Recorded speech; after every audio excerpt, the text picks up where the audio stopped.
I think the webinar has begun. So oops, but you can't see it because I haven't moved it over here yet. Oops. We'll just go ahead and it's not what I wanted to have happen.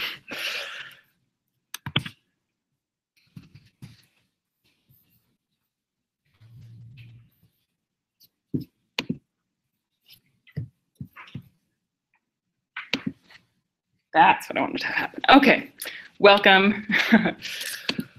Welcome to the workshop. All right, I'm a little frazzled because I was running late, so thank you for bearing with me. So as I mentioned at the back, we have some paperwork, and I am happy to give any of this to you digitally as well. But it's basically the application and the guidelines and procedures, and this is all for Barnes. And I should mention to anyone tuning in on the webinar that the first hour 15 minutes will be about our farm program, and then the last 45 minutes will be about the cemetery program. So I printed out the paperwork that people most often want copies of or have questions about. So obviously the guidelines and the application itself are two key documents. I also printed out our roof replacement guide. So if a roof is something that you're interested in, the state has pretty specific parameters about what materials they will and won't allow. And so you can take a look at that if that's interesting to you. And then if you do receive a grant, you will be required to enter into an easement with the state. So I have basically, I don't know if I brought it back here. So this is the part of the contract that refers to the easement. I have copies of the actual easement document that you file along with the property deed. So if you have any questions or worries about that, I have all that paperwork here. And again, like I said, I'm happy to send that to you digitally, just so people know exactly what they're signing up for when they participate in the program.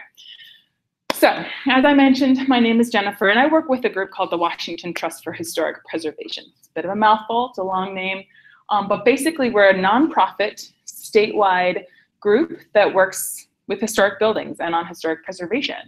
And about 11 years ago, there was a House Bill 2115 that passed and provided funding to create the Heritage Barn Initiative.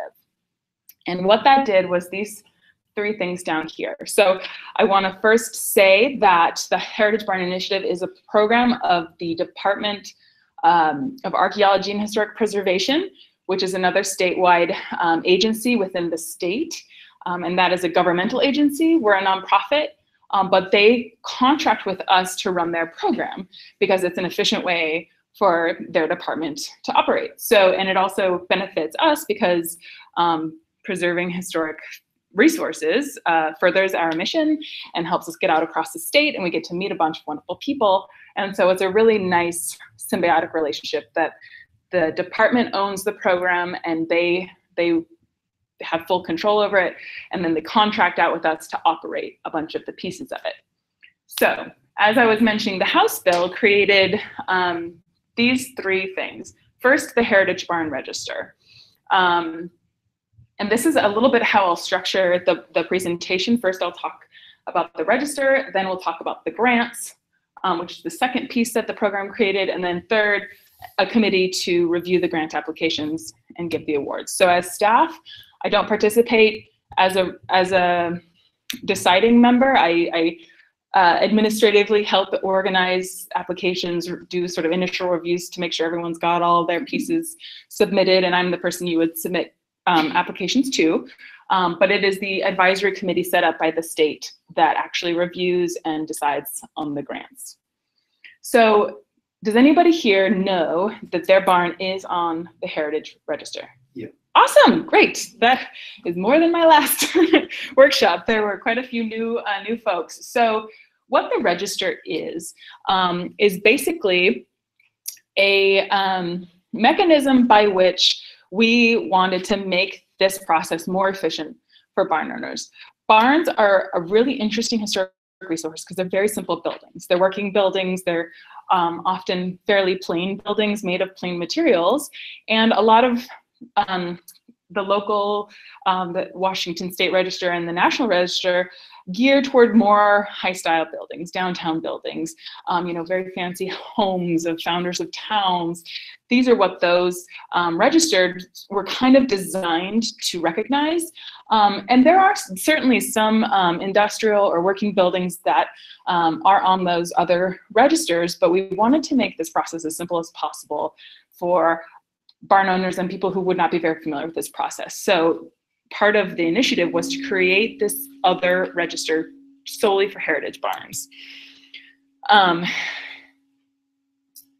guess I got a little ahead of myself. The public benefits of the barn program in general, the initiative, retention of working landscapes, preservation of resources. So basically the idea behind funding this program was to preserve Washington's agricultural landscape for the benefit of the public, whether that's literally just driving by a road and seeing these beautiful agricultural buildings, or maybe educational programs that are hosted at some of these buildings.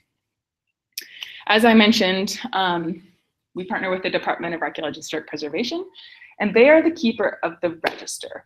So the way that we've split up the features of the program is the Department of Archaeology and Historic Preservation manages the register, and so if you need to get your barn onto the register still, you talk to Michael Hauser, a state architectural historian, and he is the one who manages that. And then when you apply for a grant, you send that to me. So it gets a little confusing because there's this two-step process, and sometimes people confuse them as the same, but we've divvied out the work this way, and so hopefully if there is any confusion, we can help you through those steps. Barns must be on the register to be eligible to apply for grants. So a few of you are already good to go. Time is running short. Unfortunately, this program has been delayed about 8 months because of the capital budget delay. So that was a really big stress point for us, and we're glad it's finally happening. But you know, after the budget was finally passed, which is where all the funding comes from, we had to get under contract with the Department of we call it DAP, D-A-H-P, and so there's just been, you know, everything's just been pushed down the road. So also because of that delay, there is not a convenient kind of cycle of register review that lines up with the grant applications. So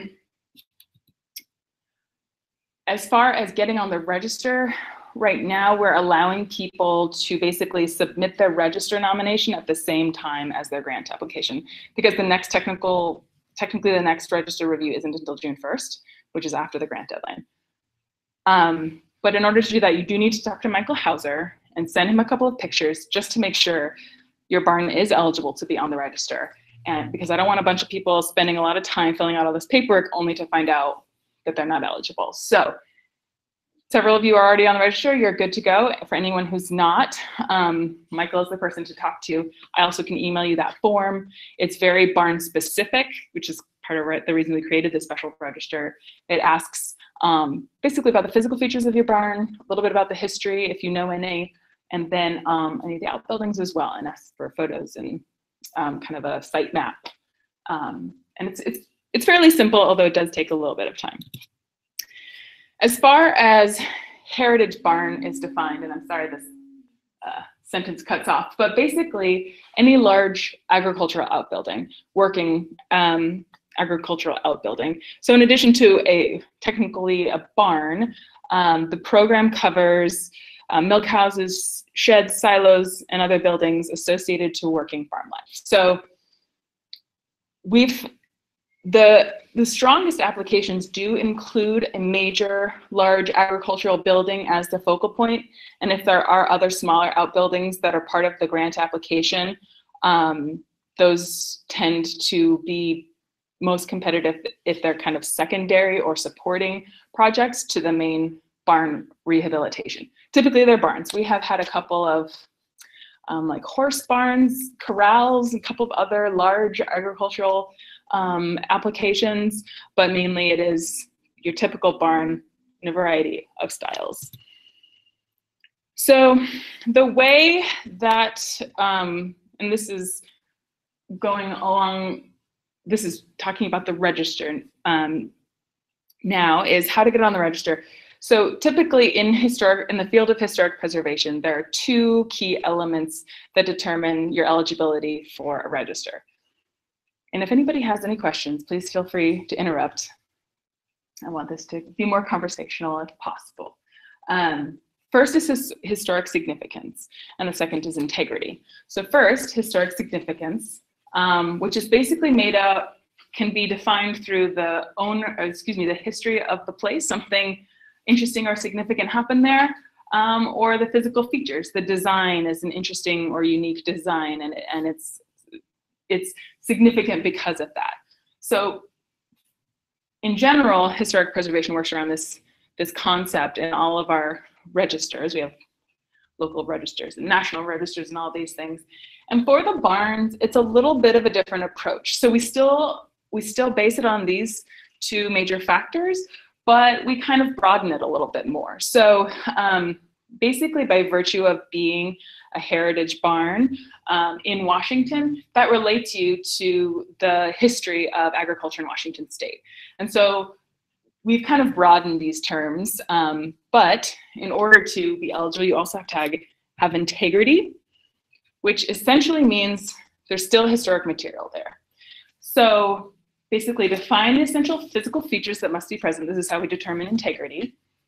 Determine which are visible. So the essential physical features: the roof line, the structural elements, the siding, the sills, the foundation, which are visible. Some of those aren't, depending if you're inside or outside. Some are underground. Compare with similar property. So everything is relative, obviously. And then determine based on the significance. So the historical significance, meaning its relation to Washington's agricultural history, which aspects of integrity are vital. So if you rip off all the wooden siding off your barn and replace it with vinyl, that's a pretty big piece of the historic material that is now gone. And because, as I mentioned before, barns are fairly simple structures. Once you start taking those pieces away and replacing them, that integrity goes pretty quickly. So what we're looking for the register and subsequently for the grants is a high degree of integrity in your barn.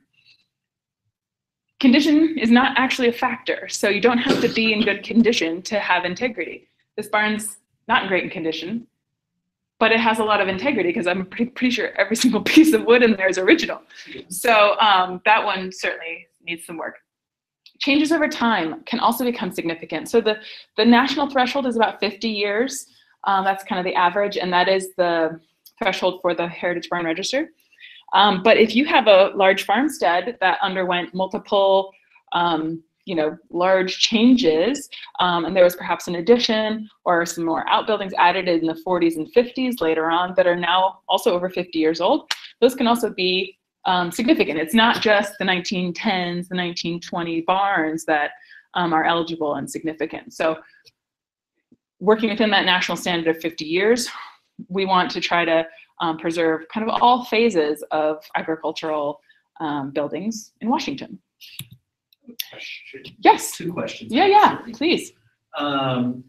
First, when you talked about like ancillary buildings to the barn, do those also need to be listed on the historic barn register? Do they get a placard, or are they kind of covered under the barn? They're kind of covered under the barn, and the placard is kind of for the farmstead. And in fact, this is the form here. So this is the front of it. Sorry, it's not coming through very clearly on the screen, but basically the basic location, owner's information, and then this is roof shape, roof covering, floor type, siding type, like all those pieces here. And then we ask you to write a bit about the history, and of course add in pages if you have more history. And then on the back here, it asks each line is for a different outbuilding. Okay. So, if you have an outbuilding that is really completely unrelated to the barn itself, that's maybe something to talk about kind of offline. We can have a more specific conversation about that. But if it's on the same parcel or kind of within the same agricultural space, they're probably related in some way. And so we generally try to keep it all within one listing. And there have been some cases of people having 2 large barns on one parcel, or it's a big farm and there's multiple large barns. That would probably be Michael's call on how he wants to list that exactly. And kind of as a follow-up, typically we only allow 1 grant application per owner per cycle. So if you do own 2 barns, if they're not on the same parcel, if they're in different areas, then you're only allowed to apply for 1. If they're on the same legal parcel, you can apply for a grant. It would have to be 1 grant would cover both structures, which might stretch your funds pretty thin depending on the projects.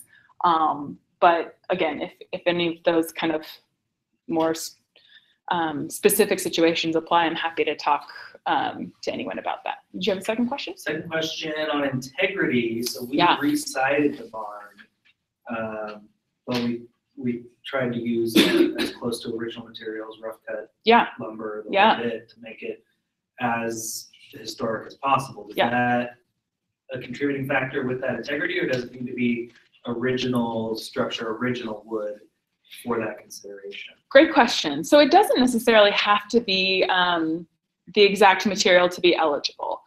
We certainly like to see as much original material preserved as possible. So, and I'll show you a couple pictures a little bit later of barn owners who've replaced just the siding along the bottom of the barn, because that was what was in the worst shape. But at the same time, we acknowledge barns are made out of wood typically, and wood deteriorates over time and must be replaced. So as long as you use a similar type of wood in similar dimensions, you're still eligible, because that's what we would ask someone to do with a grant if that's the work they were going to do, is, it needs to basically look the same. And what the standards for the program are, we go with what's called the Secretary of the Interior Standards for Rehabilitation, which is listed on the back of your guidelines here. So the National Park Service, the Department of the Interior, manages the national register. And like I was saying, the 50-year threshold is kind of the national standard. So we pull a lot of our just sort of standard guidelines out of their program, because that is nationally what we operate under.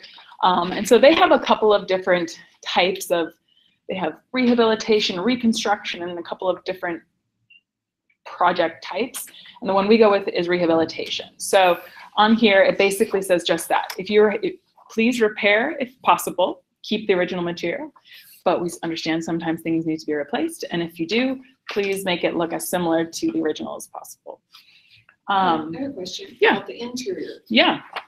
Ours is a very old dairy barn, Mm-hmm. and it used to have the wooden floors, wooden gutters, the stanchions. Right. So when we bought it in the 80s, we just took and recycled everything that was in there, but we put in horse box stalls. Uh-huh. Is that going to be a problem? I don't think so. I think we understand that barns are working structures and they have to change over time. A lot of people take out those wooden floors and put in concrete, which is not original, but it makes the barn a lot more functional and is, in many cases, the key sort of upgrade that allows someone to continue to use it and therefore continue to care for it because it's in use. So, unless you've used a lot of really strange materials like sheetrock or other types of not barn inherent type materials, I don't think that would be a problem at all. So, moving right along with your register nomination, we love seeing other kind of paraphernalia or historic photos, and along with your grant application as well, if you care to submit that. So, any brochures, pamphlets that are historically associated with the barn, original or as-built drawings, and then of course historic photos we love. It's a fun part of the job, is getting to see all those. So I know we're here to talk about grants, but still on the process of the register, it's reviewed by a group called the Advisory Council on Historic Preservation for Washington State. These are citizens knowledgeable in Washington's history and in the field of preservation. As I mentioned, the next deadline is June 1st. So we're a little bit out of whack with the schedule. And I'll just reiterate, if you are not already on the register, we need to get you hooked up with Michael Hauser ASAP to make sure to send him some photos to make sure your barn will be eligible to apply for grants. Okay. This is a great map. After the last round of barn nominations to the register, we have a total of 687 heritage barns in Washington state. And we are so proud of the fact that we have at least one in every state. We need a little bit more work down here in Skamania. They only have one. But we love that we can truly say that this is an absolutely statewide program. And then, of course, you can see where the highest concentrations are: Pierce and Skagit counties, Spokane, Whitman, King and Snohomish, and Island are not too far behind. But we love seeing barns all across the state participate. These are the signs that we give out to heritage barns. These are kind of some ideal placements. But I did have someone ask at my last workshop if they could put the sign on the road, so people could see it as they're driving by a little bit closer. And I said I don't actually know. And I asked Michael Hauser, who manages the register. He said, sure. He's like, as long as it's visible, basically, people can put the sign kind of on the property, obviously somewhere. And then, of course, when the barn is under construction, we do actually also have a sign for kind of this barn is a recipient of this grant, just to kind of get the word out there about the program. Welcome. Thank you for coming. It's all right. I was late too. Okay, so that was the register. I tried to kind of go through that quickly because I know we're all here to talk about grant money. Any other questions about the register process and getting the barns on the register? I know we have several people who are already on that step. So, as I said, the grants are, again, a program of the Washington State Department of Archaeology and Historic Preservation and managed under contract by us, a nonprofit. Eligible applicants, nonprofits, local governments, private property owners, and leaseholders with property owners' permission. Most often, we're giving grants to private property owners. We do get quite a few nonprofits who own, educational farms, or sometimes, even food-producing farms, and a few local governments who own barns on fairgrounds and different types of things like that. So we get a wide variety, but I would say, 90% of our applicants are private property owners.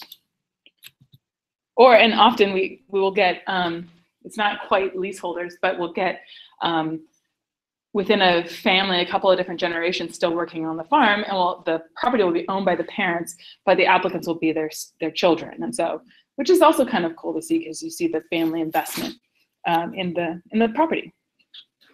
Eligible structures for the grant program: barns and other associated agricultural structures that, so this kind of reviews the things we talked about that makes you eligible for the register. It translates into making you eligible for the grants as well. So originally constructed for agricultural purposes, over 50 years old, you have to be listed in the register to be able to apply. In need of substantial repair and retain a significant degree of historic character and materials. That's that integrity piece we talked about. Eligible project types or expenses. So number one, absolutely, stabilization of the barn. As I kind of went past that public benefits slide quickly, but the state recognized that agricultural landscape is changing, and these grants specifically go toward those stabilization projects that will help extend the life of a barn and will help the barn owner be more sensitive to the historic nature of the barn and preserve that historic character. So, which is number two. So it's kind of a two benefit process. So one, it preserves the building, and two, the grants help folks maybe pick more historic type materials that they maybe wouldn't pick otherwise if they were just funding it themselves. I mean, we still, like I was mentioning earlier, do get some material change, whether that's a concrete floor or a metal roof instead of a wood shake roof. But we do work with folks to try to get materials that at least would have been available historically, even if it wasn't the original material used on the barn. If there is a change that's necessary, that's what we ask folks to consider. And then other expenditures are related to the construction are eligible to be reimbursed through the grant funding. You know, sales tax, permitting, other things. I mean, obviously the materials and the labor have to do with these pieces up here, but there are other expenditures that are eligible for reimbursement as well. Ineligible projects. Work that is not compatible with the historic nature of agricultural buildings. So that kind of goes back to your question about the horse stalls. If you had done the horse stalls in sheetrock or some other material, very modern material, plywood is a tricky one, depending on the age of the barn, that changes the character of the barn. And that is not something that these grants will go toward. That's not something that the committee prioritizes for funding. And then new construction, meaning adding a milk parlor or adding a chicken coop or something to the property, we don't do. There is a bit of an exception for if you're reconstructing a building that had been there. That is something that the committee may consider. I wouldn't call that a very competitive application because they definitely prefer to preserve the structures that are remaining. But if it were kind of a smaller side project in support of a larger preservation, you know, the preservation of a larger barn, that could be a good kind of side project. And we would probably want some pretty decent documentation if the building was gone, either, you know, pretty good photograph or drawings, which, you know, sometimes record keeping was not terribly thorough in a lot of these farmsteads. So it definitely varies what's available for historic reference. So evaluation criteria. So this is the criteria that the committee uses, and I'm happy to send this PDF, or excuse me, this PowerPoint out as a PDF to you all, so you don't have to try to scramble to write everything down. Basically, all of these 7 things, each application that we receive is kind of ranked in all of these categories. And so it's not any one that's more important than another, but kind of how the project and the property rank in each area in comparison to whatever other applications we get. So first, historical cultural significance. If it's a really important barn where some agricultural process was pioneered there, I mean, that's going to get extra consideration. Urgency of a need for repair. The committee definitely tends to prioritize kind of bigger, major projects. The 3 big ones we do are foundation repair, structural stabilization, and a roof replacement. You don't have to have one of those to apply, but those are kind of the big key projects that the committee just loves seeing because, like I say, that makes a huge difference in whether or not a barn is gonna stay standing. Which is number 3, the degree to which the project will extend the useful life of the barn, which also includes things like updating, you know, maybe some electrical systems so the barn doesn't burn down, or installing some concrete flooring so that you can actually drive your tractor on it, or something like that. Visible from a publicly traveled way, so if it's on a scenic byway, you get extra points. But basically, if you can see it from a public road, you're good to go. And that is actually an eligibility requirement. So if you're not visible from public way, sorry, you're not eligible for the grants. Leverages other sources of financial assistance. So if it's a project where you're applying for other grants or maybe land conservation grants and there's some other partners involved, we love seeing that. It's not required. It's just something that the state loves to see because it means there's community working together. Readiness of the applicant, which basically means you have a budget that makes sense, and we'll definitely go over that in a few minutes in more detail, and that you are able to finance the project up front. And we don't ask you necessarily to send us your bank statements, but we do, it is a reimbursement grant. It's a matching reimbursement grant. So you need to show you have a significant match or required match, and then you only get the grant money after the work is done. So you do essentially have to finance the entire project up front, and then you're eligible for a certain amount of reimbursement depending on what your grant award was. So I'll go into more detail in a minute on the budget.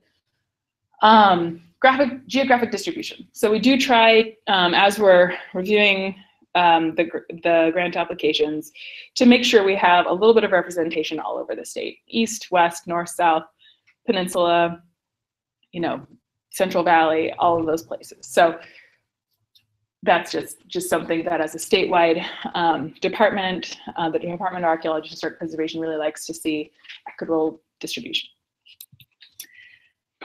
Special consideration, so basically a few extra points in your application, still in agricultural use. So if your farm is still a working farm, please describe that in the application, and we'll talk about where to do that. Listed in the National Register, so that's a bit of a higher level of significance usually. And then outstanding examples of their type or era. So Michael Hauser is our barn expert, and he knows all the barns in Washington State, it seems like, and so he kind of gives us the reference point on if we get an application, you know, how unique that style is, you know, how good of an example it is, and different things like that. So if it's a really outstanding one, then it does get a little bit of extra boost with the points as well.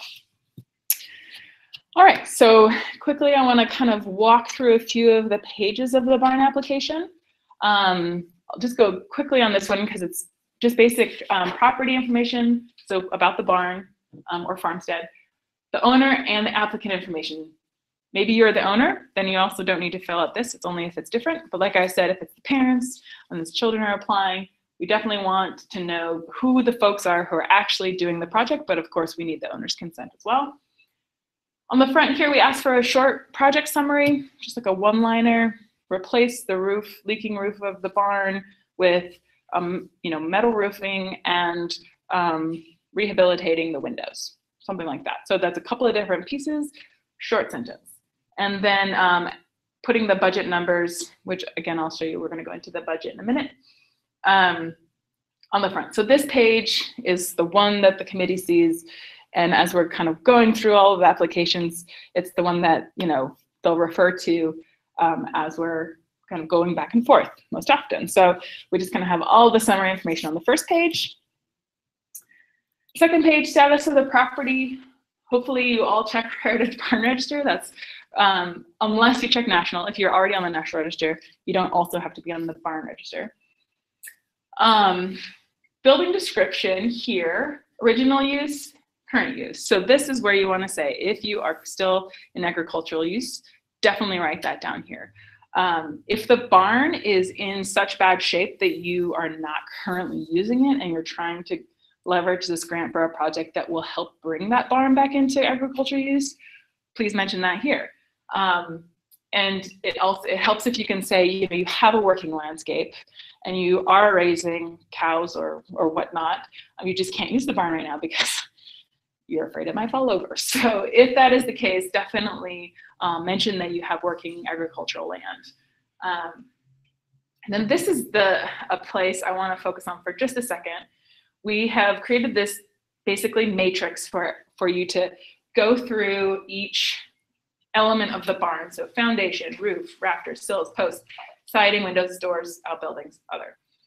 And mark if they're in good condition, fair, poor, or deteriorated. And then mark which elements are your first priority for your grant application in the project. So this is a really important place to show the committee exactly what your needs are. And when you are writing your project description, you're going to want to make sure your project corresponds with your highest priority. So if you know, if your roof is falling in, but you say, well, I'd really like some money for replacing my doors, the committee's going to say, well, you don't seem to have your priorities in the right order. So at any point, if you have questions while you're filling this out, I'm available by phone, email, happy to talk through any of these details with you, kind of your specific situation and what I would recommend based on my understanding of the committee's priorities. So after you've kind of, and I would also, one more note about this page, I would mark whichever condition kind of the worst part of it is. So maybe you have multiple, you know, sills, obviously, in your barn, and one of them is really deteriorated, but maybe on the other side of the barn, there's not so much water, and so it's fine. I would go ahead and mark the deteriorated, even if you do have a sill or a post that is in fine condition, because those are those details still need the attention. So, you know, if the wind or the weather side of your barn is fine, or excuse me, deteriorated, and the other side is fine, I would mark deteriorated for your siding or your roofing or whatever piece you're concerned about. Then in the project description, you can kind of get into more detail about that. Here's a page for the historic and cultural significance of the barn.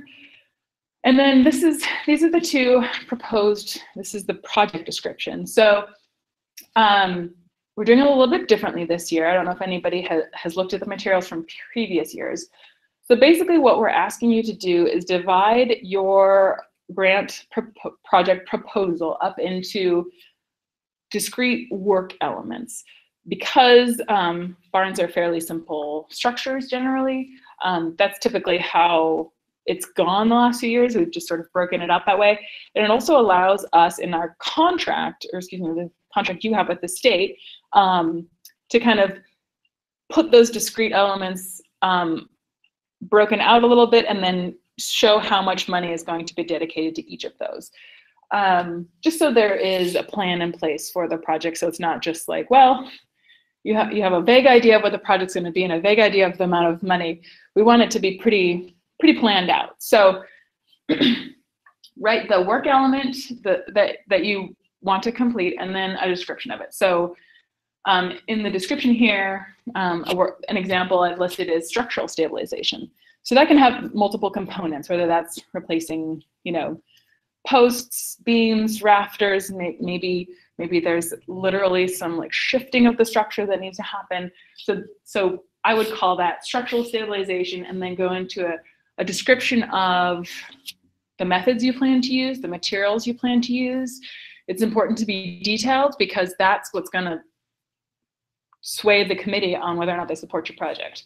If you're really vague and don't talk about it, the specifics of what you're planning, I think that's going to kind of turn them off because they don't know if you are thinking along these guidelines, which the program requires. So I would go ahead and be as pretty, you know, as thorough as possible, instead of just, you know, roof replacement is another example I have up here.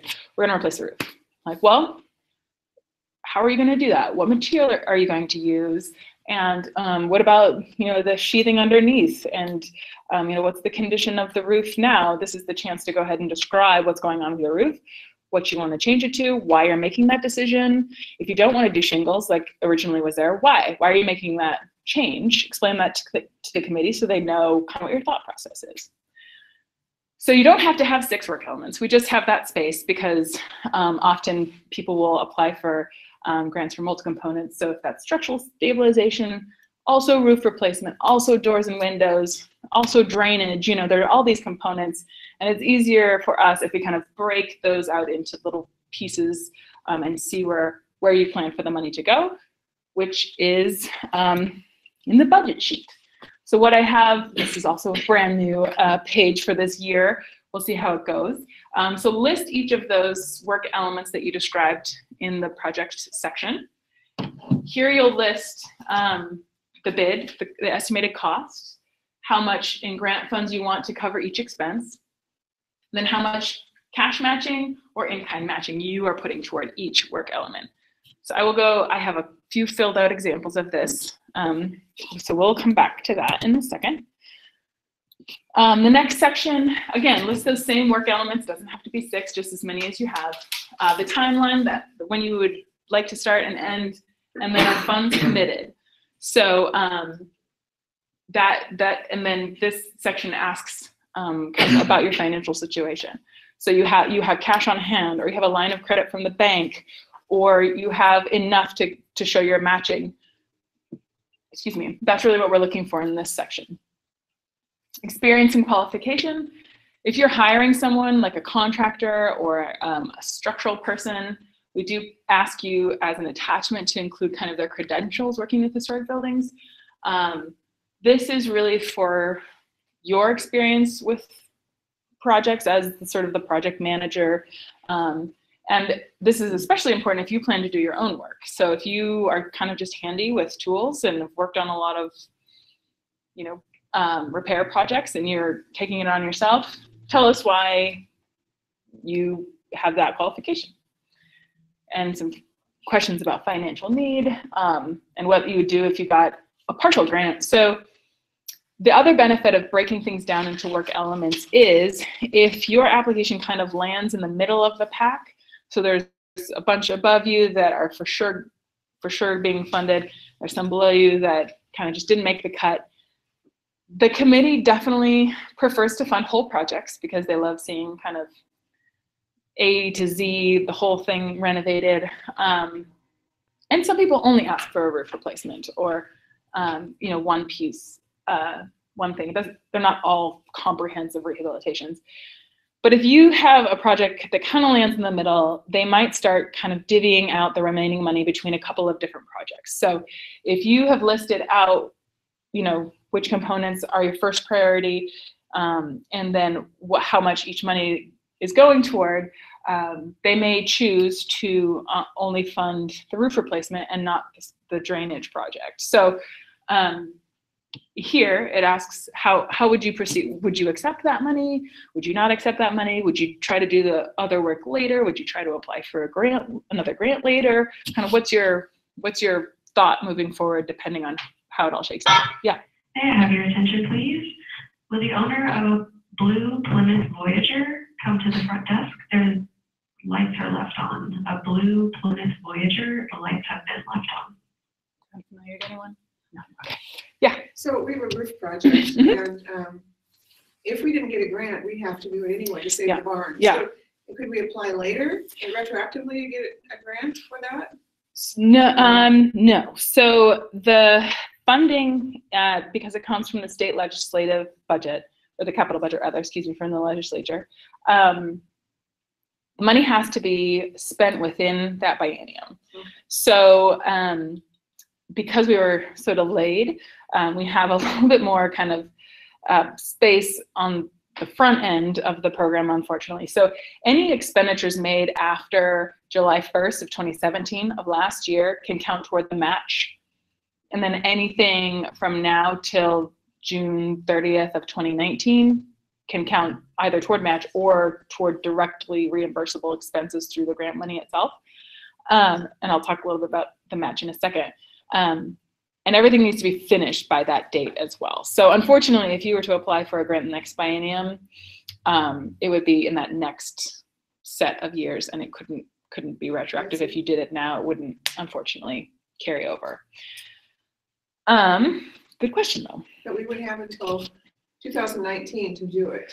Correct. And usually people have a little bit longer. So usually when the budget is passed, preferably before July 1st, we know we're going to work with, well, it is a public process. So the department releases the request for proposals. We submit our proposal, and we have been so far chosen every biennium. So we get under contract with them, and then we start putting all the paperwork together, doing the publicity, doing workshops.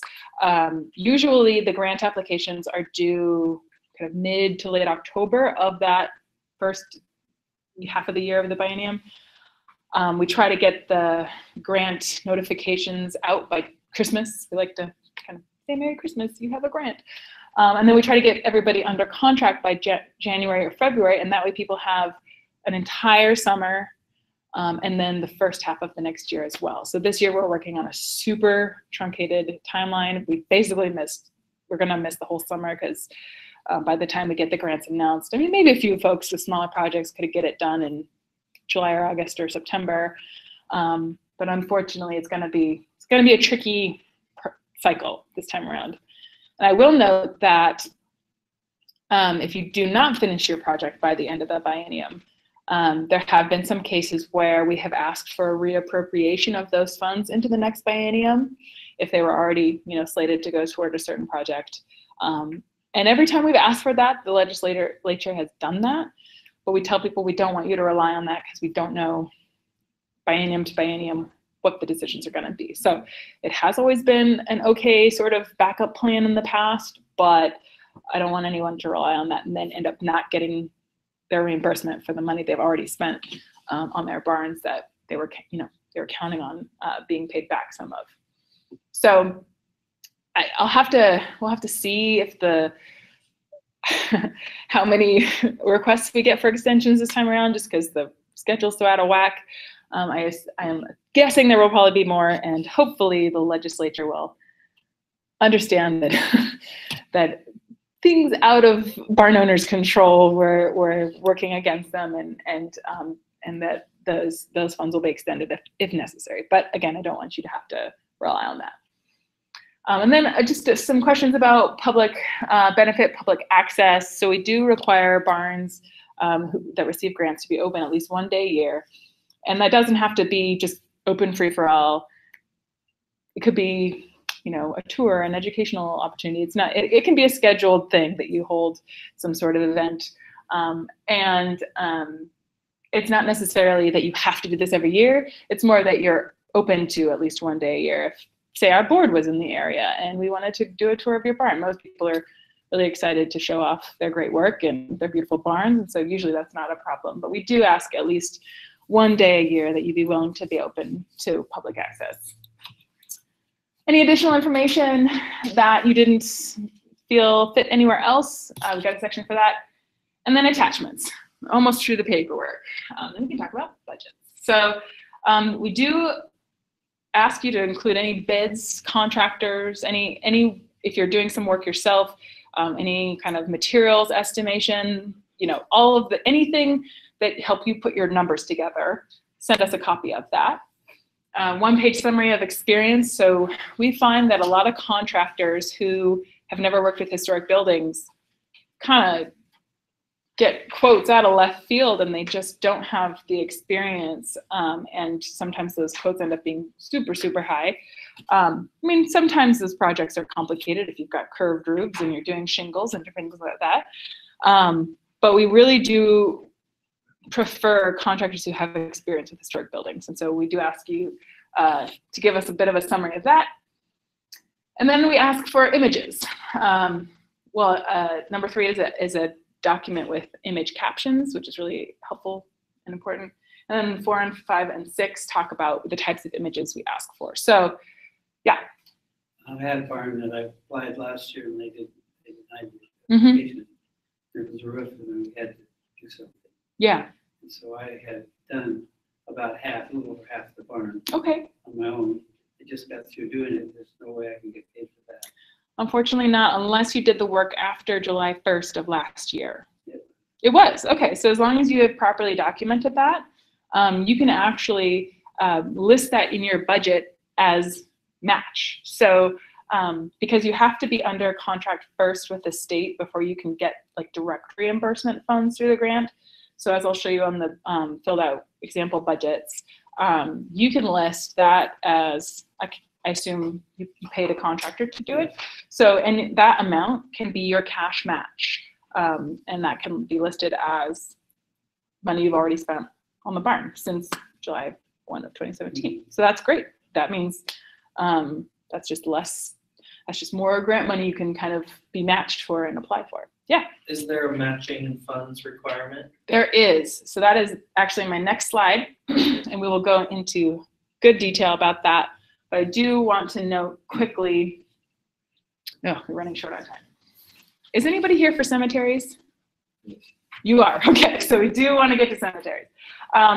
For the images, I always tell people, send us detailed high resolution images. There have been a couple of grant applications where the committee literally said, well, it sounds like a good project, but the images are too small. I can't see anything. I literally can't even tell if the barn actually needs work because they're too small or they're fuzzy. I guess like they don't have any information to go off of. So send us high resolution, show us so we ask for building images, so all 4 sides of the building. Detail images of the problem spots, show us those, roof pieces that are coming off, or those windows that are deteriorated, or the siding that's deteriorated, or the flooding that's happening. And then a context image, show us at least one photo of your barn from the roadway, because that's a requirement of the program. All right. Hopefully we can, and then this is just the signatures of both the owner and the applicant if they're different, if not just the owner is suitable. So now we're talking about the budget and the matching fund. So how the grant part of it works is you need to match 1-to-1, which means for every dollar the state puts in, you have to put your own dollar in, but it doesn't have to be cash. It can be in kind. So that can be donated labor. So basically volunteer labor, maybe you are ripping off the old roof and you feel like you're fine to do that, but you're hiring a contractor to actually put the roof back on. You can count all the time that you spend as $15 an hour. If you have a professional person who is willing to donate their time, you can count their market rate as donated time. Any donated equipment or materials, obviously materials are pretty straightforward, whether that's wood for siding or roofing material or whatever it may be. The donated equipment is really designed to be kind of large equipment, like a backhoe or a crane even. I've got a couple pictures of a big project. What are they called? Scissor lift. Yeah, like some of these big things. If you have one or your neighbor has one and you really need it for your project, find a quote online of how much it would cost to rent those every day. That can count towards your match. So we want to try to make it as easy to find your match as possible. So I've got 2 sample grant requests here. So say you get a quote for a $20,000 roof replacement. That's the whole project is $20,000. You can only request up to 10 because you have to match 1-to-1. So the grant can only go to 50% of your overall project. And then you need to match the other 50% or more. If you want to provide more match, that's fine. You just can't go over 50 with the state funds. So the owner can match their 10,000 with cash or the other ones I just mentioned. Here's an example. If you are just paying straight up a contractor to do your roof, this would be a very simple budget, but very clean and easy to understand. So roof replacement is that work element we talked about, and if that's the only thing you're asking for, just put it right there.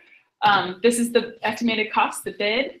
You're asking for half to be covered in grant, and then you're going to pay cash for the other half. These numbers will automatically tally. And so the total grant you requested is 10, the total value of your match is 10, total project is 20. You've got all your numbers right, and there's no discrepancy. So this is a super basic, easy grant request. This is an example of not putting this in the right way. So say someone says, well, I only have $5,000 cash, so I'm going to ask for 15 to be covered by the state. Then you've got tally up automatically. It shows the numbers down here, and then it shows, well, actually, you're 10,000 short of matching the funds that you've requested. And so if we see numbers down here, that basically goes toward, as I mentioned, the readiness to proceed. It shows that you didn't really understand the program and the match that you were required. You don't have the match, maybe you only have $5,000, which is not going to be sufficient for matching the funds that you've requested. So we don't want to see any numbers down here. We want this to be 0. And this page, these should all calculate properly. So if they don't, call me and we will work through that technical bug. Here's an example of a little bit more complicated project, $50,000. We're going with 4 different work elements. So in that project description, each of these would go on their own line and have a description of the work and materials and process you plan to do for each of these. So this is the estimate and the budget from your contractor. The total cost of the project is 50. You can apply for up to 25 in grants, and then you need to cover 25 yourself as well. Your budget might look something like this. So this is just for instance, I just kind of put it in as trying to show a couple of different components and ways you can use build form. So I'm proposing that the state cover the foundation and cover half of the roof, and then I'm covering the other half of the roof at 10,000. The siding, I'm gonna do the siding myself, and I have some lumber on hand, or my neighbor's donating some lumber, or I'm gonna cut down some trees and mill those logs myself. So I'm gonna estimate the value of that lumber that I'm donating to the project, or maybe my neighbor, at this much. It's going to cost me 100 hours, or take me 100 hours to replace the siding. Again, an estimate to the best of your ability, and that's at $15 an hour. The window rehab, I'm going to buy those materials because they're a little bit more specific, and then I'm going to spend 200 hours working on those windows and replacing them. This is total. Here is 50. The total request is 25,000. These three added together is a $25,000 match. 50 project total, as I mentioned, no discrepancy. So no matter what your cost, you can only ask for 25,000? No, you can ask for up to 50% of the total project budget. Oh, so okay. here it's 25. The last example was only 10. Okay, so if you're looking at spending $100,000. You can ask for up to 50. Yeah, we 50% on that case would be 50,000. I will say the typical grant is between $20,000 to $22,000. We have funded some above that. I think our biggest one ever was 50. It's pretty rare though. So if you're looking at something 50 and especially above 50, anywhere from, I would say 40 and above, maybe talk to me about it, see if there's a way we can fashion your project to make sure the most important elements are being represented by the grant money. The committee also likes to see that. So that's why here, foundation and roof, those are the two key ones that are going to extend the life of the barn. That's where I have the grant funds going.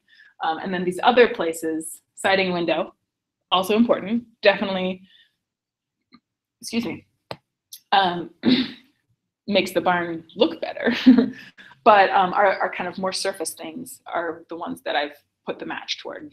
This is an example like of what I think the committee really looks to see. Is like the grant money is going to go toward the stabilization and getting those holes in the roof replaced, and then the owner is going to match that by doing some of the supplemental other work too. So yeah, if you're at 40 or above, talk to me just so we make sure you strategize your budget as best as possible.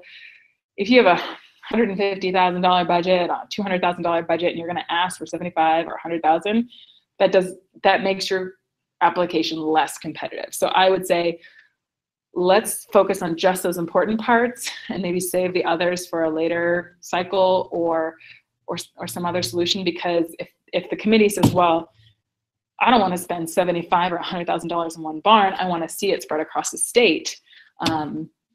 They may choose to partially fund you, or they may just move to the next application. It just depends. So I want all your applications to be as competitive as possible. And if you're outside of the average range, it just makes the competitiveness of your application go down. Okay, because I mean, say if her barn is only 24 by 40, Mm-hmm. our barn is 40 by 120, or 60 by, yeah.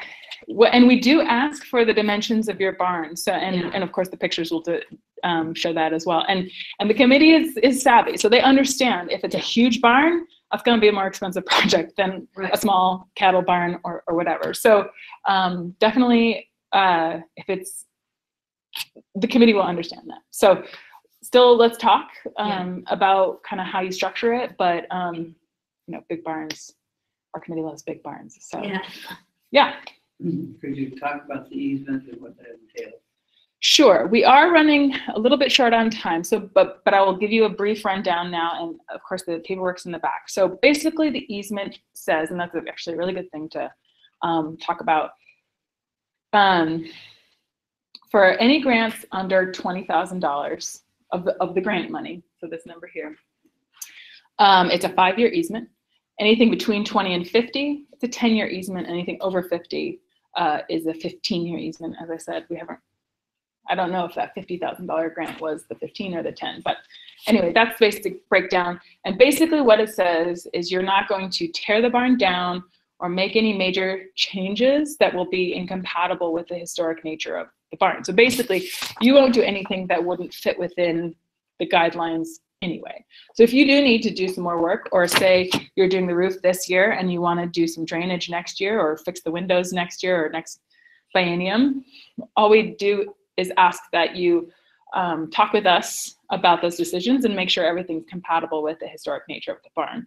So it is a legal document. It gets filed along with your deed. So that does make some people uncomfortable.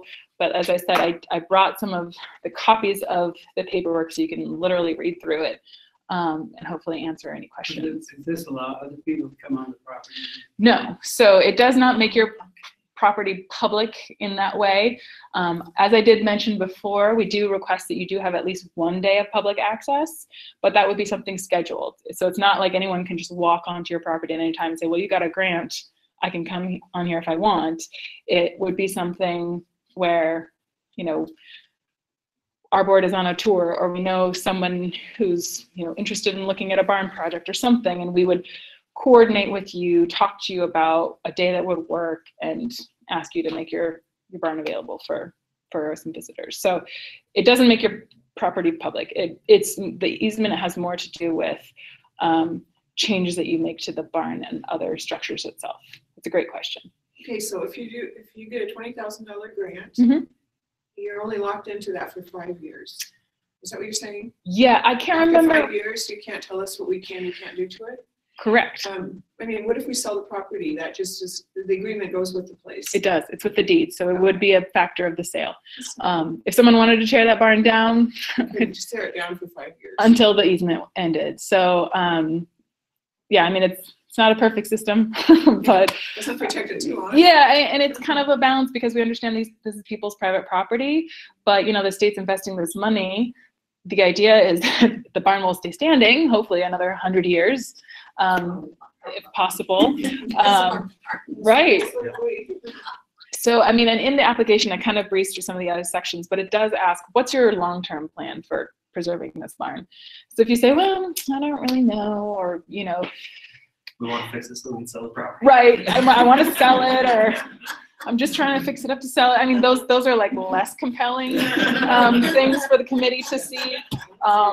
So, I mean, I mean, each application has so many kind of moving pieces and factors that the committee tries to consider the whole idea. So what work you're asking for, what you use the land for, what your long-term plan is, how much match you're providing. You know, there's so many elements that go into it that it's really the committee tries to view each application as a whole. Yeah. With that noted, does the committee give any feedback on your grant applications and say, hey, we'd really like a more compelling statement here and apply next biennium? Kind of. So they wouldn't say, hey, we'd really like you to fix up this part of your application and resubmit, because once the deadline hits, like, we got to get, especially this time around, we got to get it moving. If you are not accepted, and if you applied previously and were not accepted and want to know why, as staff, I am more administrative. Like I said, I don't make those decisions, but I do try to take notes, in those meetings I'm sitting in on, so that we do get a lot of people saying, hey, why didn't I get a grant? Which is a perfectly reasonable question to ask. So I am happy to answer those questions. But again, it wouldn't help you this time around. But for next time, it could definitely help. I had a lady call me up yesterday, or a few days ago. She said, well, I applied last time and I just didn't get a grant. I was wondering why. And I was like, oh, well, let me open your application. And I opened it up, and she had not provided any match. She had said, I want to do my roof at $30,000, please give me $30,000. And I was like, okay, well, this sounds like a very nice project, but I'm sorry you didn't provide a match. We need to move on to the next application. And she just didn't understand the program. And so I was able to talk with her about that and say, well, this is a requirement. So next time you apply, you gotta show this. So something as simple as that, it is an easy thing to talk about. Sometimes it's more subtle, like it was between you and this other one, and for whatever reason, the committee chose the other one. And you know, they're people too, they're experts, but they're people too, and there's some parts of it that are subjective. So we'll do our best to answer the questions, me in particular. Sometimes it's easy and sometimes it's a little less clear. What's the best time to call? Monday through Friday, 9 to 5. So we, as an organization, we have a lot of programs, different things that we work on. This is one of them. So especially right now, I'm kind of always doing barns at least part of the day. So if you leave me a message, it may take me a day or two to get back to you. Email is actually usually easier because I can like quick shoot you a message or attach a document or I'm not as good as answering my voicemail. So, but yeah, call me anytime, email me anytime. Happy to help put your applications together. And like I say, make everybody's as competitive as possible, and put it in, make sure your budget is clear, make sure your proposals are clear, your descriptions are thorough. I want everyone to make it really difficult for the committee to decide who's getting money. You mentioned drainage, rain gutters, are they allowed? That, They're kind of like hidden, it would depend on that's the, what created all our issues with our foundations. right, it would depend on the proposal. So that's a very subjective question. We're on the top of the hill. Yeah. Right on the highway. I did have another question about gutters. Typically, they're not allowed, but if there was a way to maybe, like you say, hide them or do something else very clever that wouldn't change the roof line, then we could definitely consider that. So if you have something like a photo of an example or like a product page, you can send me, and maybe me and Michael, we can both take a look at it. Because you can propose anything you want, but whether or not the committee is going to say, well, that is in line with the historic nature of the barn, or it's not, that's going to kind of decide which projects they choose. Rain collection, because we just go, so Yeah. I would think so. I think, as I was saying before, if you install a new concrete pad or change the roofing material, I mean, we're open to changes. And it's a little bit subjective as how much is it affecting the historic nature of the barn. So if you're doing it really respectfully, hidden gutters, a rain barrel around the back, kind of nicely, set up, that could definitely be something competitive. But, if you're just going to slap some plastic rain gutters on there, it's going to not be a great, project that the committee's going to really like. So it all depends on that really thorough project description portion, showing or describing what you're doing, why you're doing it, what you're choosing, and then attaching the documentation too, especially if it's a method or a material that is not common or is kind of new, letting the committee know about that strategy. Yeah. Quick question. We have feeders on the back side of the barn attached to the barn. We just drop the hay down into the feeders. And I would think that would be part of the barn. Oh, certainly. Yeah, definitely. I would definitely call that part of the barn. So, yeah, anything basically attached to a building would I think count. The old milk house too? Absolutely. It's an outbuilding associated with the farm. So things that are not buildings, like fences, generally don't tend to get funded. Not a very competitive proposal, but any sort of working structure or part of that working structure. And I would just call those troughs as an element of the barn. They're an element like the doors are an element, or the haylofts is an element. Okay. So we'll just run through a couple of beautiful pictures.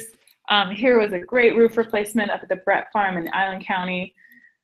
This is Nina's barn, and believe it or not, it was designed as an open barn like that. Here are some historic photos she sent us. So they didn't add any walls. They just did some structural straightening and then added a metal roof. Prevdale barn, this one was mainly siding repair and replacement, and I wanted to show you this because, as I said before, they realized that the siding up here was not too bad. Keep that historic material, just repair the bottom that's deteriorated. And we even had some with board and batten vertical siding where they literally cut off the bottoms and then, what is that called? Sister joining the panels. And so there's a little bit of extra wood that goes in on the inside, but it keeps as much of that material as possible. And this, again, when you're writing your project description, this is the kind of stuff they like to see. We're going to take off the bottom 5 or 6 rows, whatever's deteriorated, but we're going to leave the rest. Here's some interior shots of the Prevdale barn. They did some structural work as well, and then here's the final barn. They did, I think, a paint wash on that too. This one, you can see in this picture, is just like a little bit skewed this way. They did a whole foundation repair and replacement. Again, you can see just the siding on the bottom. Of course, they kind of took the whole bottom part off for foundation repair, and then a paint job as well. This one is a cool rock foundation barn. And it was just in bad shape. You can see the rocks tumbling out over here, and obviously that picture over there. And this owner was just very enthusiastic and wanted to restore this foundation to its original, look and feel. And I believe he did replace some of the timbers. Here it is in process. He did some extra sort of wiring and paneling, but restored it here. I think dedicated. It was, we get some really skilled craftsmen who own barns who, Just a lumber piece.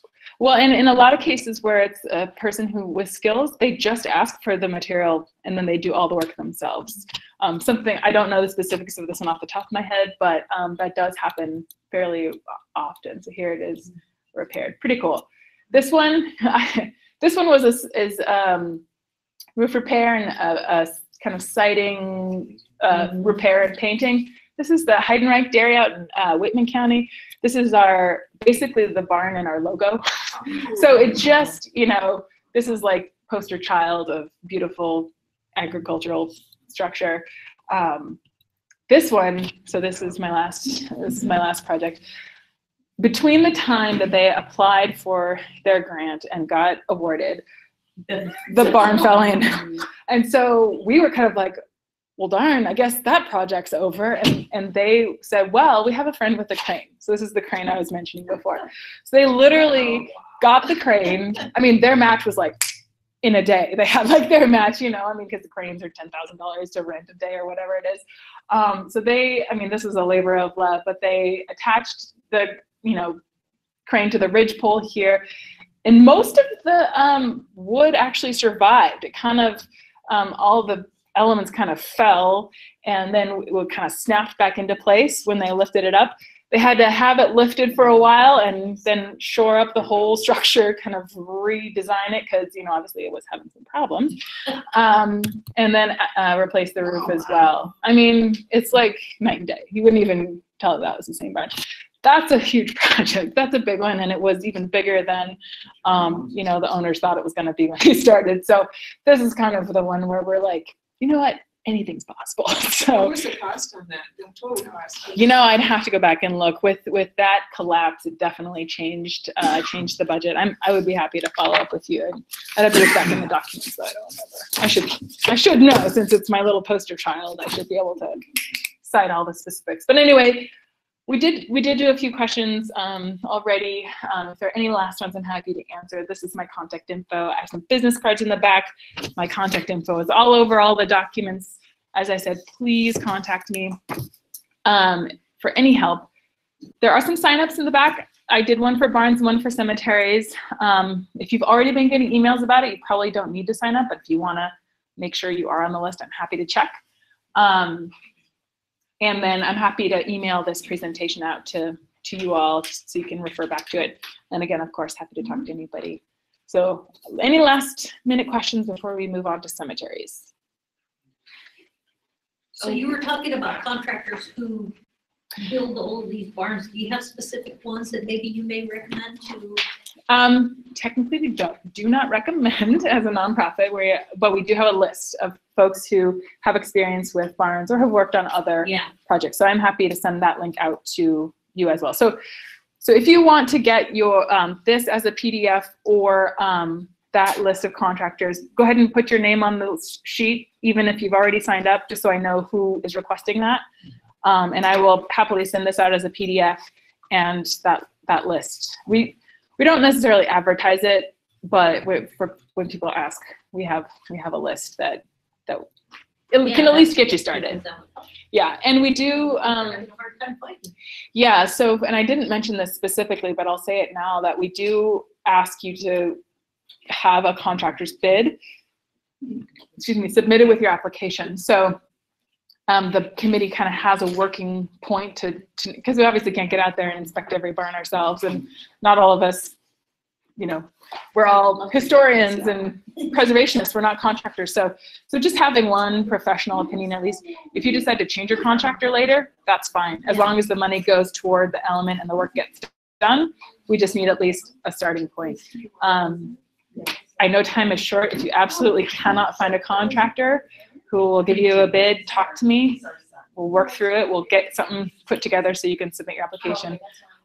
I mean, if someone submits an estimate based on, you know, some materials they found or some basic rates, and they don't have a full contractor's bid, I'm hopeful that the committee will be a little bit easier on that, just because it takes months usually to get a contractor onto your property, and we're asking people to do it in weeks. So yeah, if that becomes a big problem, let me know. But I will send you the list and hopefully get you started. So thank you guys. Thank you for coming. Thank you for your interest in the program. Like I said, sign up in the back and I'll send out this presentation, and please take any of the handouts you would like. So. Thank you. Alrighty. So we did go a little bit over. I apologize to the cemetery folks. So we'll go ahead and start that right now. So come on up. It's a small cemetery group. It is, well, it's a brand new program. So that we're starting small. Hopefully we'll grow into a thriving grant program every year. Was there paperwork for this too? Everything back there looked like it was. Unfortunately not. So everything back there is barn related. Because of the budget delay, this one was even harder to start than the barns, because with barns we had last year's paperwork, everything just kind of needed updated. If you were here earlier, I told them I kind of revamped the budget section.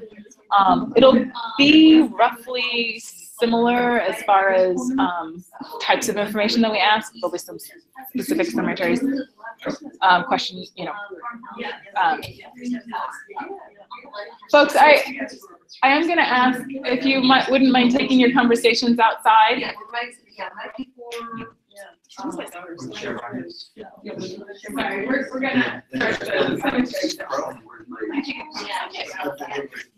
about that. On the left-hand side. So we're gonna start our second conversation. It's fine. I want you all to be resources for one another, but we're already starting a little bit late. So anyway, so we will get that paperwork out to you as soon as possible. So definitely sign up on the sheet back there. I'm going to show you. There's an email sheet there on the left. There is. So there's one for barns and one for cemeteries. The lively patrons. So definitely sign up, and we will get that info out to you as minute is available. So the paperwork is all based on House Bill 2637, which was passed in 2016.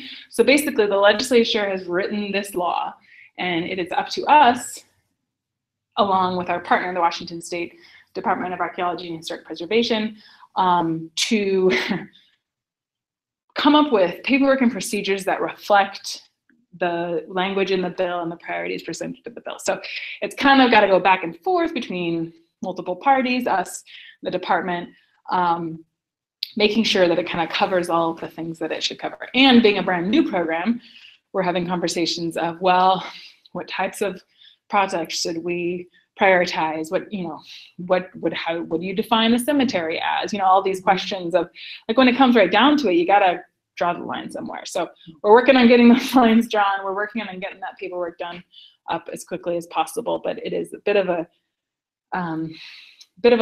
curve right now with just the new program. So I would say we're about 90% of the way there, and we're going to finish that up as soon as possible. And then next year, or next biennium, and over a year from now, we'll see what worked this time around. We'll maybe do some tweaks, adjust it, and kind of make it as good a grant program as it can be. Are you working on at the same timeline I heard this church, 2 weeks? No, so For this? 'Cause I heard they needed their paperwork in 2 weeks. Is this the same timeline? So it's not 2 weeks, it's a month and a few days. So they're due May 17th is the date for barns. This is going to be June 30th or 29th, 30th. I think it's 30th. That will definitely be in the paperwork when it's completed. So there's a little bit of extra time, but again, it's going to be a bit of a short timeline. So I know you were here earlier when I talked about the sort of setup, but I will, just for anyone who's just now tuning in, or for the two of you, this is also a program of the Department of Archaeology and Historic Preservation. So the program is theirs, and they contract with us to run it. In fact, barns, cemeteries, and a third one, which is courthouses, which there are only so many historic courthouses in Washington still operating as courthouses. So it's a much smaller, narrower field of grant applicants. All three of those programs ended up being bundled into one contract. And so we took the whole contract and we were managing all of those grant programs for the department. But it is a program of the state, and the money comes from the state. And actually, my colleague Julianne is the one who is going to be running this program. We're trying to get the word out there about cemeteries. I had already had my barn workshop scheduled, and so we decided to kind of combine them together. So I know the basic gist of it, and like I say, we're still working on those details for the paperwork. But just to get the conversation started, get the word out there, I'm here tonight. I've got Julianne's business cards back there, and if you sign up on the sheet, she'll be sending out notifications to that list. So we're kind of tag teaming it for now, but she'll be the main contact person moving forward. So as I said, the House bill was established in 2016 for this 2017-2019 biennium. We had that budget delay, so we're trying to get it rolling now. So the point of the program is to benefit the public by preserving our heritage through historic cemeteries. So, and then you'll see honoring military veterans. The part of the legislation does have a clause about giving special consideration to military burials and military cemeteries. So in the grant document, it will say, how many burials total in your cemetery and what percentage of them are military, and that will be a factor in the grant process as to, how many military veterans are there. So it doesn't mean you can't apply if you don't have military veterans, but it does mean you get a little bit of an extra consideration if you do. So how we're defining a cemetery is any property containing 5 or more burials, one of which is at least 50 years old. So as I said in the barn workshop, 50 is basically the national standard for defining as historic. So, I mean, the national average is just kind of what we're working with. And because this is a new program and we're still working out all those details, we're calling a cemetery 5, and then with at least one that was buried at least 50 years ago. So that's what we're going with this year. Eligible applicants. So cemetery property owners, nonprofits, local governments are the primary applicants we're expecting to have. If you are a private property owner, we prefer that you have a nonprofit or a local government fiscal sponsor, but we will accept private property owner. And when I say that, I mean like if there's a specific family memorial burial site that's not public property or it's not open to the public generally, if that's a private property, we're going to look for a nonprofit or local government fiscal sponsor and some amount of public access at some point in the future. Can you define fiscal sponsor?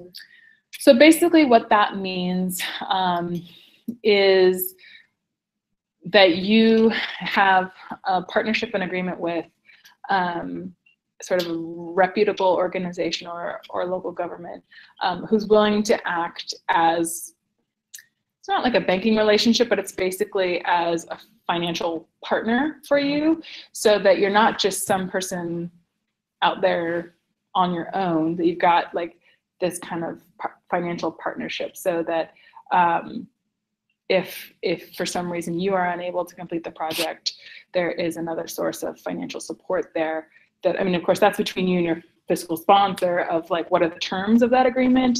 If you fail or have a bankruptcy or something like that, I mean, that's for your agreement to work out with your fiscal sponsor and what they're there for you, to what degree they're there for you.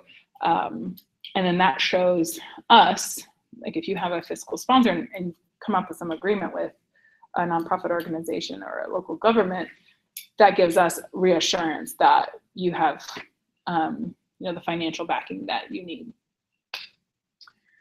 For any groups interested in applying for projects for abandoned cemeteries. So this is new information to me, but there is a process that DAHP is the abbreviation for the Department of Archaeology and Historic Preservation. So they have a process by which they can go through to basically try to find the owner of that property. If there's no record, basically they look through all their records and all their corners of all their public records. And if they cannot find the owner of that property, they can legally issue a care and maintenance certificate. And so you can get the certificate from DAP.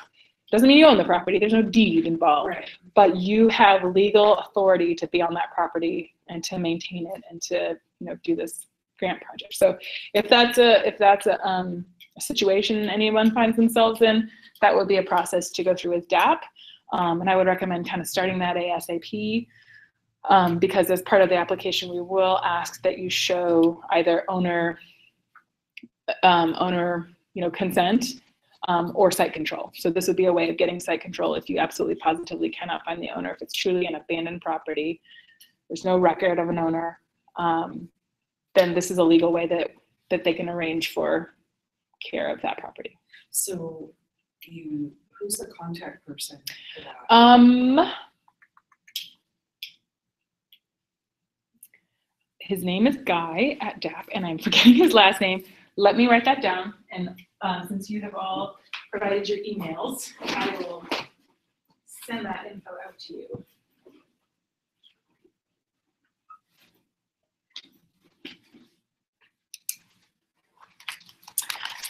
Make sure I have that written down. Great question.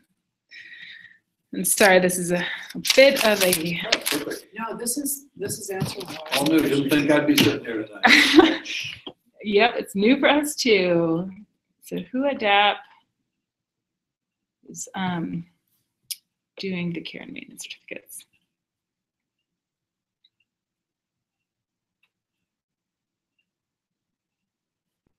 And it's also interesting because with the barn program, we're working with Michael Hauser, who is the state architectural historian, and he also does all the National Register work for Washington. So he's barns, but he's also every other historic building in Washington, basically.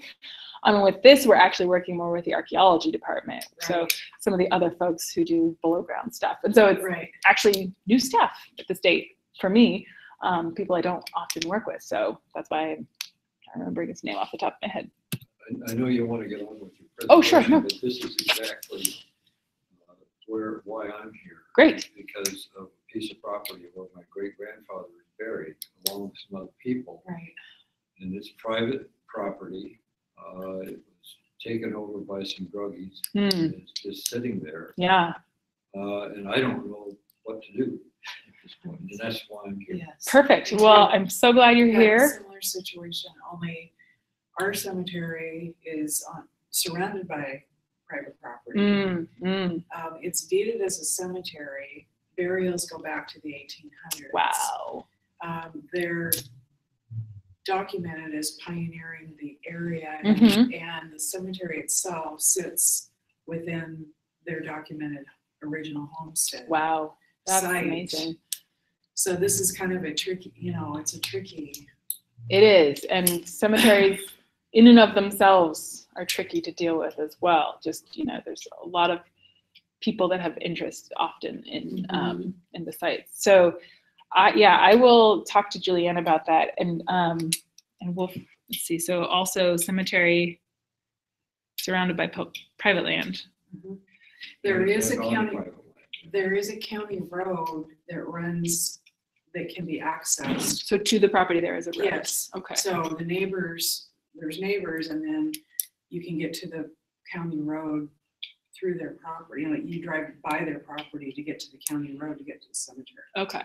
So there's an easement. Yes. Yeah. So is the property itself private also then? Do you know the cemetery lot? I have the deed to it. Oh, you do? It's deeded as a cemetery. Oh, so but there's no, the last person to own it died in 1910. Okay, wow. So, So my guess is that this is exactly yeah, the process you're looking for. Mhm. Because it doesn't have a property owner status, no. and you just need this care and maintenance certificate to be able to get in there and legally do that work and get a grant for it. Any other questions? So I guess, well, I'm not sure. It looks like at this point that a corporation is LLC now. Oh, the owner of your. Yeah, and I think that Project. what happened was everybody got cleared out or something. I don't know. I went down the road, down their private road, because it used to be open, and I knew the old man that lived there. Okay. And he apparently passed away, and I wasn't paying attention. And then somebody else took it over. When I went in, it was just junk everywhere and absolute mess. Yeah. And I just turned around and made it out of there without getting shot. Right. You know, Barely so I'm not escaped. sure how I'm gonna get. Okay. But apparently, a corporation has taken it over. And I was told by neighbors there that they didn't think anybody was living back there anymore. So Okay. things have happened. But with a corporation, maybe I might be able to get them to work with me. But For sure. Yeah. the old druggies weren't going to do anything. Well, and exactly. And part of, in fact, it might be the next slide. Part of the program is their capital projects, and one of the categories is security. So you could apply for a grant to put a fence around a property, something like that. So And there was when the old man was there was, and I'm an old man now, yes, but there was a nice little fence around it. He kind of took care of it. Yeah. But like I say, when I went in there and looked where it was, it looked like it had just been filled with junk. Gone all, yeah. That's So- too bad. Wow. So it's going to be a little bit resurrected here. Right. Well, that is exactly what this program is for, is to find those spots Okay. that need attention. Sure. The way that we're describing eligible projects is for construction, renovation, or rehabilitation projects. Again, kind of vaguely, not vague, I shouldn't say vague, that's the wrong word, but sort of the more general idea of basically improving and preserving for the long term the cemetery.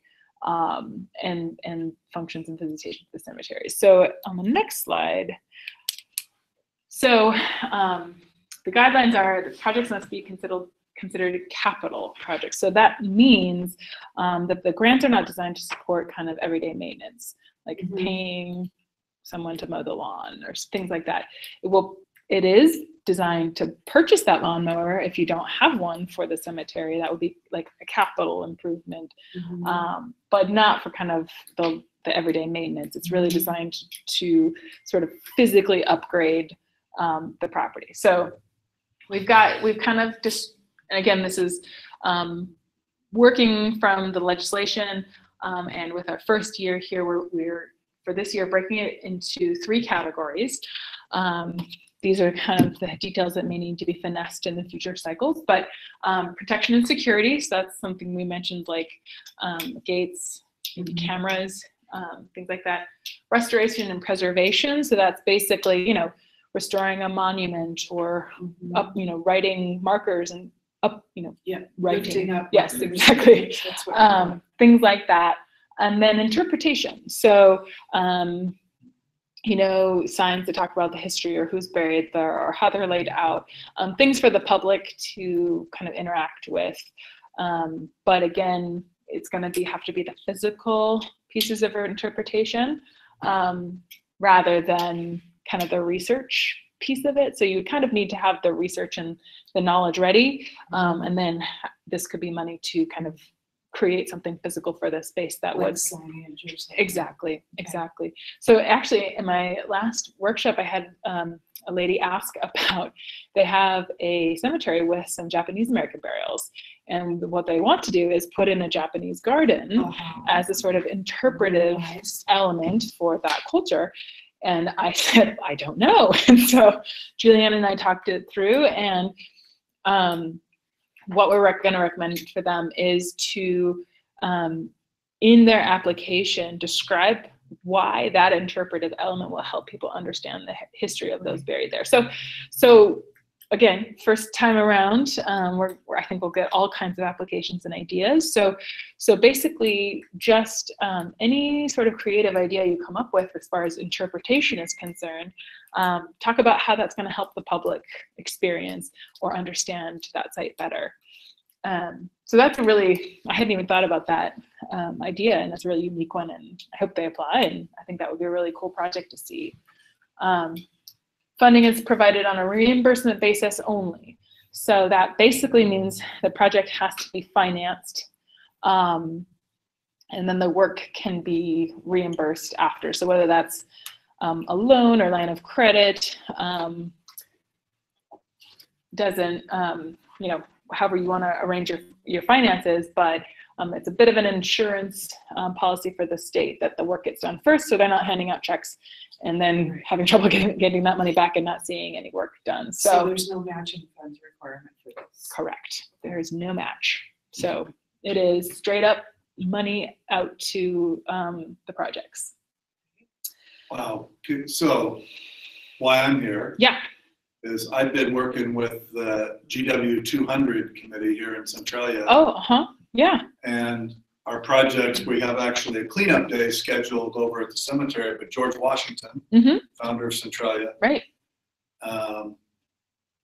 Perfect project for this. So since I know what a lot of the stuff that needs to be done there, and I cannot believe a newspaper guy sent me that you were going to be here. I'm glad he did. Amazingly timely. Local guys, contractor. I got friends that would lay rock and do that whole cemetery rock and do the whole thing on the when you going to get me the money for it. That's almost what you're saying here, right? Reimbursement? Pretty much. I mean, if I could go do it myself. Well, so I mean, I get it pre-approved. Sure. So for the project. You definitely have to, you know, describe the project, just fill out the application. So the money, so number 5, the funded labor must be professional labor. Absolutely. So it can't be, you know, the historical society members are going to come out and pull the weeds and we're paying them $15 a piece. No. We're doing that on April 28th. Right. I'm talking, I've got concrete in old family plots that is folded out. Exactly. I need a guy to come in, knock that out, form it up, pour that new concrete. Exactly. That's exactly what this is for. That's the rehabilitation and restoration. So, you know, you'll put your proposal together in your application.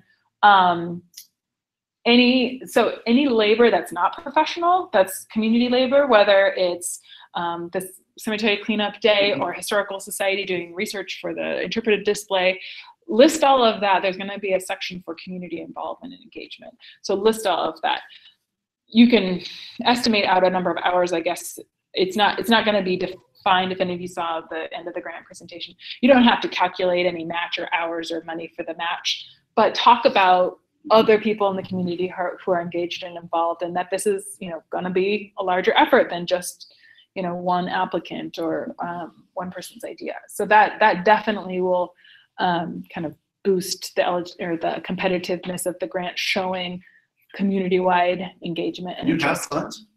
Yeah, the state has already allocated them for the program, so it's $450,000 for the whole state, for all the grants. Whole state. The Centralia Library will close in 15 minutes at 7 o'clock. Library Due by computers will June shut down 5 30th. minutes June before 30th. closing. Yep, we are. Save your work and start your Yeah, we payments for printing or other fees are for the next 5 minutes. If you have any stressing other out a little bit questions, that the timeline is so crunched, and I had some people kind of not be upset with me, but they're just like, this is so stressful, and how are we going to get this done? And we're like, we're right there with you. You know, we're really sorry that the timeline is so short, and we know we're happy to apologize, but we want to work with everyone to just work as quickly as possible, get these proposals together and get them submitted. So as I said, grant requests can be up to $50,000 for one project. They're straight up grant funds. You don't need a match. And I mean, I don't anticipate we're going to fund, you know, 7 $50,000 projects. I imagine the projects will range all over, all over in size and scope. So up to 50. Evaluations. So these are, again, I don't have the final paperwork, but these are the evaluation criteria we've been kind of working with at present. So it's not any one of these things, but kind of a combination of all of them. The historic significance of the cemetery, how old are the graves, you know, is the founder of the city buried there, things like that. Percentage of military burials, I mentioned that earlier. That'll be a factor in the evaluation and application review. The impact on the future maintenance and operation costs for long-term preservation. So basically, is it going to make this cemetery easier to visit, to maintain in the future? What project are you proposing that will make this cemetery more publicly accessible and accessible into the future? Urgency. What condition is it in? It sounds like your project is pretty urgent and nobody can get there easily. There's no signage. Is it maybe even a dangerous place to be? So that would be my definition of pretty urgent project. Public access, and then the extent to which project leverages community and volunteer support. So as I said, that's going to be a factor when the committee is considering all of the applications. Do they see community engagement and involvement? Okay, so that was a bit of a short presentation, and because we don't have all the rest of the paperwork, can't like go step by step yet.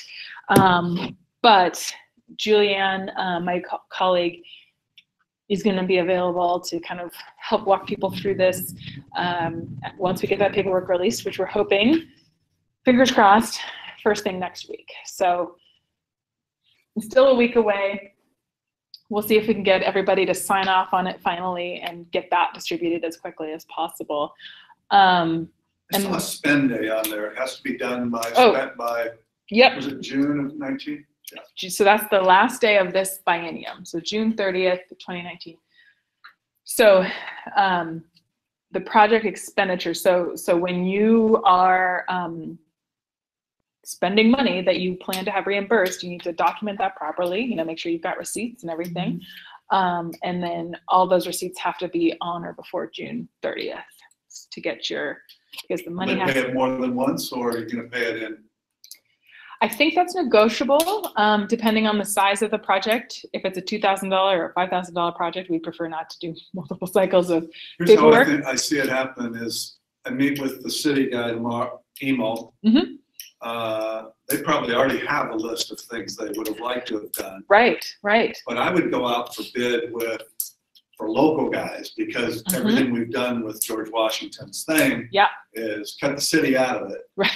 So say you have 4 projects and I go out for bid on them and they're $7,000 for all the rock and the road prep. And that guy does it in May or something. And the next guy has a bid because we cut this pie into pieces, right? The next one has the bid. He does his work. He wants to get paid. Is there a chance to get paid 4 different times on the grant or one time? I believe you can be paid multiple times. So in the barn grant that we have experience with, we do allow that. I mean, there is paperwork that has to go into each of those reimbursements. We try to do that as few times as possible, just so there's less waiting time, less paperwork. But we certainly want to work within people's schedules. If you're, you know, the city is bridging for the statue. Right. Because the money's not here yet. Right. And the foundry has to get it done for George. Right, Have right. you been following all this on the news? A little, teeny tiny bit. I think the city will bridge it. Okay. I mean, if I found out, we're only going to cut one check, we'll figure it out. Yeah, exactly. We can work with you to make sure it works for everybody. I mean, in the past with the barn program, if you've got 2 big projects, a roof replacement and a structural stabilization, you got to do the structure first. Right. And maybe you only have a certain amount of capital available, so you do that work, you get half of that reimbursed, and then that gives you additional capital to get the rest of the project done. So we're certainly, at least with the other projects, have been available to that. I am assuming it will be similar. However, you did mention getting work done in May. Unfortunately, you can only get reimbursed for expenses after you're under contract. So you have to have the application submitted and your project be approved first before. We probably won't have it done by the statute. The statute's going in August, but okay. This is just all part of the it's part of the huge plan now. I love it. So yeah, in the barn program, you can start work at the beginning of that biennium and that can count towards your match. But because there is no match with this one, you can't get reimbursed until you're under contract. So that means approved by after applications in June 30th. Exactly. So we're planning to announce the grants hopefully no later than August, and then try to get people under contract ASAP so you can start work as soon as possible. Again, we're very sorry that this timeline is so short and complicated, but we'll announce it at the statue unveiling on August 11th. Well, there you go. Well, I'll write that down. Must know by August 11th. August 11th. Yeah. So, well, thanks for bearing with us on this one. I know it's exciting. It's new and it's. I feel bad because mine's bigger, but theirs is harder. You know, I'm really interested to see what. I mean, I was in Ellensburg the other night doing a presentation, and I had a bunch of people with, there's one guy who represented 2 cemeteries, and there was someone, I think, representing the Roslyn Cemetery, which is a huge cemetery. I don't know if you've been out there. It's got all these different areas of Croatian immigrants, and I think some Scandinavian immigrants, and just all these different areas of it's a really interesting cemetery. So, and then you've got plots like yours, small, run down, that could really use some rehabilitation and some public access. You're familiar with the John R. Jackson House, right? I don't think I am actually. They just rebuilt it. It's out on Jackson Prairie. Okay. And there was a gal there that went through all the dedication stuff. And I talked to her at that point, and I said, do you realize that over here, not more than a half mile away, is a cemetery where some of the Kuntzes, some of the relations with Jackson, are buried along with my great-grandfather. Right. And she said she was aware of it, and she was going to work on it somehow, but she didn't really have any ideas. I said, what are you going to do? How can I help?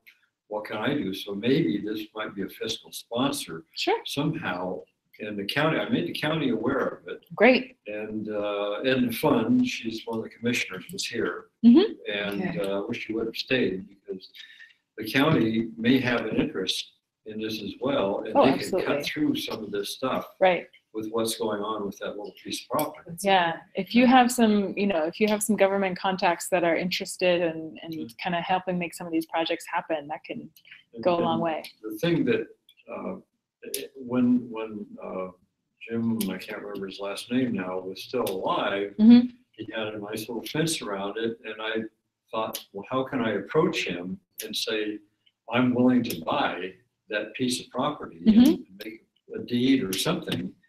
And but I really didn't know how to do that, or whether the county would even allow me to do that. Right. To take out a little piece of property and special deed and everything. Yeah.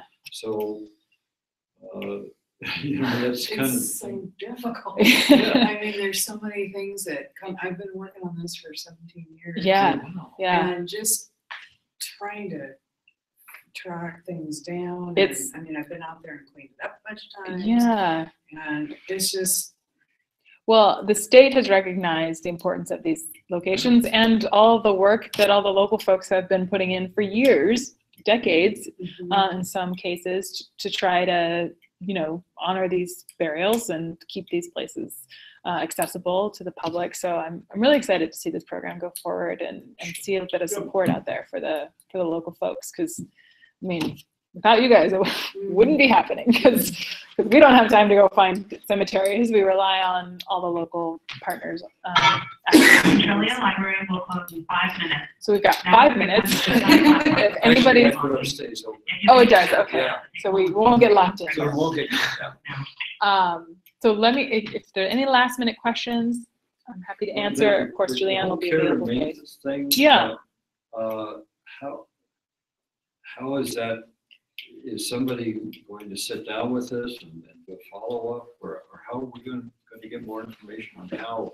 I got what I need. Is that Julianne's card? This is Julianne. Perfect. That's what you need. I'm going to track her down. Excuse me, folks. I promised my wife I'd be home for dinner. Did you write your name on the list? I am, and you'll hear from me. Perfect. Okay. I promise. Great to meet you. Thank you for coming. Yeah.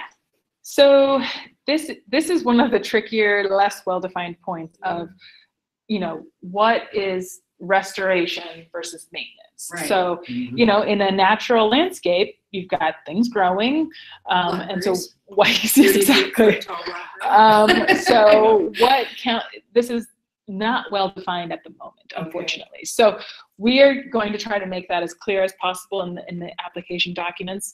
But basically, the idea is that this project will, that the money be used to make substantial improvements to the property.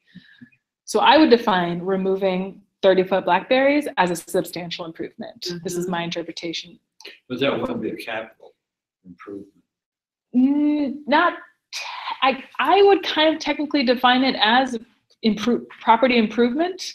I mean, it's not capital in the sense that it's not a physical building. The capital could be a fence. Yes, Right? absolutely, That's what absolutely, we're looking at. exactly. I would define kind of weed whacking around existing graves as more maintenance. So that would be less of a capital project, but something where the landscape is significantly changing. Right. Maybe you're, you know, restoring a historic landscape that was lost, and you know, maybe there was some, I don't know if the Olmsteds ever designed cemeteries, but like some historic design that has been lost, or a natural feature that was lost if there had been a lake or a fountain before, you know, things like that. Or like we talked about restoring headstones. Yes, oh, definitely that. Placement. Exactly, for sure, for that. I mean, that's kind of the I would think the meat and potatoes of this program is restoring those headstones and resecuring them and repairing them in a, you know, historically sensitive way. Like you say, the interpretive thing, that could be capital, a nice little sign. Exactly. A sign, I would think even, you know, a name of the cemetery sign so people know, you know, however you want to represent the buried people there, you know, maybe a little bit of extra, there's only so much information that's on a headstone. Maybe you want more information about the folks buried there in a sign or other interpretive tools. So yeah, definitely. I mean, like I say, we're still tweaking the definition of, you know, restoration versus maintenance. And I think after one round of grants, we'll have a better idea of what we will and won't accept for the grants.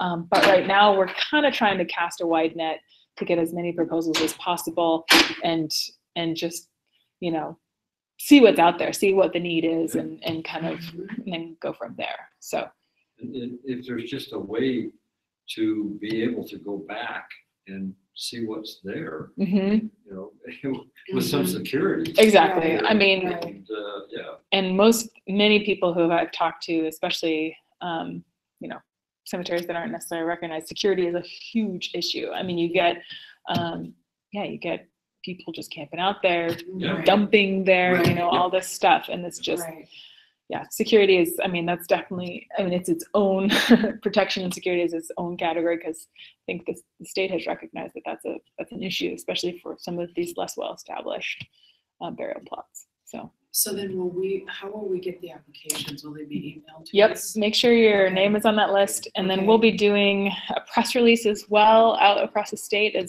wide as we can go. The Centralia Library is now closed. We will reopen tomorrow morning at 10 o'clock. Have a nice evening. So you'll definitely get it if you're on the email list, and then of course we'll do our best to spread it out as far and wide as we can. So this room is separate from the library. From the library. Okay, so you can have meetings in here after the library's closed. Okay. So they aren't going to lock us in. Okay. No, well, that is good. That is good. Okay. So yeah. And our cemetery is in Skagit County, not here. Oh, that's fine. Any So, county, any statewide. This is just closer to where I live. Right. No, that's totally fine. Totally fine. Okay. Hi there. We are wrapping it up right now. Okay.